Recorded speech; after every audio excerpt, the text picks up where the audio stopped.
हरे कृष्णा। सभी को सादर प्रणाम। ओम अज्ञानातिमिरन्धस्य ज्ञानाञ्जनशलाकया चक्षुरुन्मीलितं तस्मै श्रीगुरुवे नमः।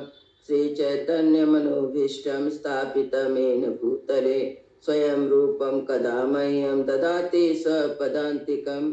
वन्देऽहं श्रीगुरु श्रीयुक्तपदकमलं श्रीगुरुवैष्णवं च श्रीरूपं साग्रजातं सहगणा रघुनाथाभितं तं सजीवं साद्वैतं सावधूतं परिजनसहितं कृष्ण चैतन्य देवं श्री राधा कृष्ण पादान् सहगणा ललिता श्री विशाखान्वितांश्च नमो विष्णुपादाय कृष्ण पृष्ठाय भूतले श्रीमते भक्ति वेदांत स्वामिनीति नामिने नमस्ते सरस्वते देवी गौरवाणी प्रचारिणे निर्विशेषा शून्यवादी पाश्चात् देशतारिणे वाञ्छाकल्पतरुभ्यश्च कृपा सिन्धुभ्यैव च पतितानां पावनेभ्यो वैष्णवेभ्यो नमो नमः। नमो महावदन्याय कृष्ण प्रेम प्रदायते कृष्णाय कृष्ण चैतन्य नामने गौरताभिषे नमः।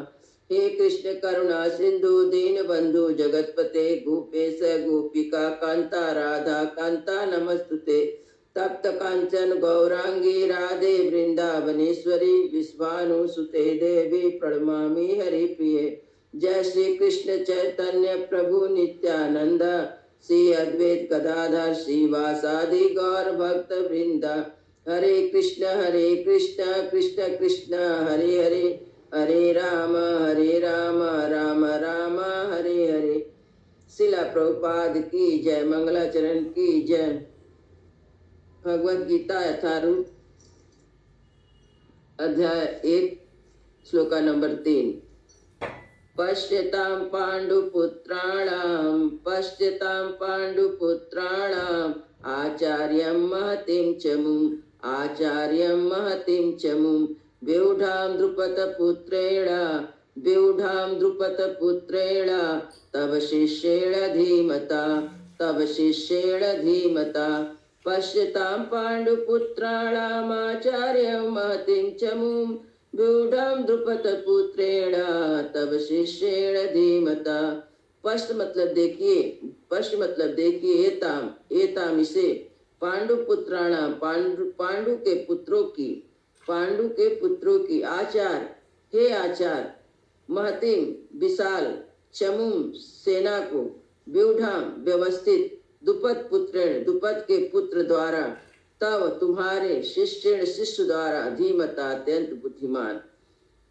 यहाँ पे दुर्योधन आके अपने गुरु द्रोणाचार्य को कहता है। द्रोणाचार्य कौरव के भी गुरु थे और पांडव के भी गुरु थे।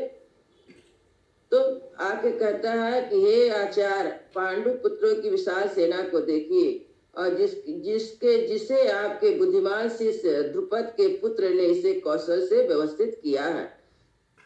द्रुपद के पुत्र जो धृष्टद्युम्न था वो द्रुपद और द्रोणाचार्य बचपन में एक ही गुरुकुल में पढ़ते थे, दोनों दोस्त थे और बाद में लोग में आपसी झगड़ा होता है तो जिसके कारण द्रुपद एक यज्ञ करते हैं। उस यज्ञ में धृष्टद्युम्न का जन्म होता है, उससे द्रौपदी का भी जन्म होता है। यज्ञ से प्रकट हुए थे। हे आचार्य पांडु पुत्रों की विशाल सेना को देखिए जिसे आपके बुद्धिमान शिष्य द्रुपद के पुत्र ने इतने कौशल से व्यवस्थित किया है। तात्पर्य परम राजनीतिक दुर्योधन महान ब्राह्मण सेनापति द्रोणाचार्य के दोषों को इंगित करना चाहता था। अर्जुन की पत्नी द्रौपदी के पिता राजा द्रुपद के साथ आचार्य का कुछ राजनीतिक झगड़ा था। इस झगड़े के फलस्वरूप द्रुपद ने एक महान यज्ञ संपन्न किया जिससे उसे एक ऐसा पुत्र प्राप्त होने का वरदान मिला जो द्रोणाचार्य का वध कर सके।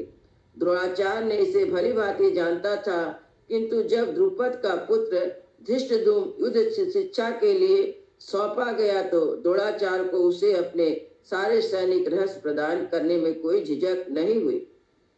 अब धृष्टद्युम्न कुरुक्षेत्र की युद्ध भूमि में पांडव के पक्ष ले रहा था और उसने द्रोणाचार्य से जो कला सीखी थी उसी के आधार पर उसने व्यूह रचना की थी। दुर्योधन ने द्रोणाचार्य की इस दुर्बलता की ओर इंगित किया जिससे वह युद्ध में सजग रहे और समझौता ना करे। इसके द्वारा वह द्रोणाचार्य को यह बताना चाह रहा था कि कहीं वह अपने प्रिय शिष्य पांडव के प्रति युद्ध में उदारता ना दिखा बैठे। विशेष रूप से अर्जुन उसका अत्यंत प्रिय तेजस्वी शिष्य था। दुर्योधन ने यह भी चेतावनी दी कि युद्ध में इस प्रकार की उदारता से हार हो सकती है। हरे कृष्ण।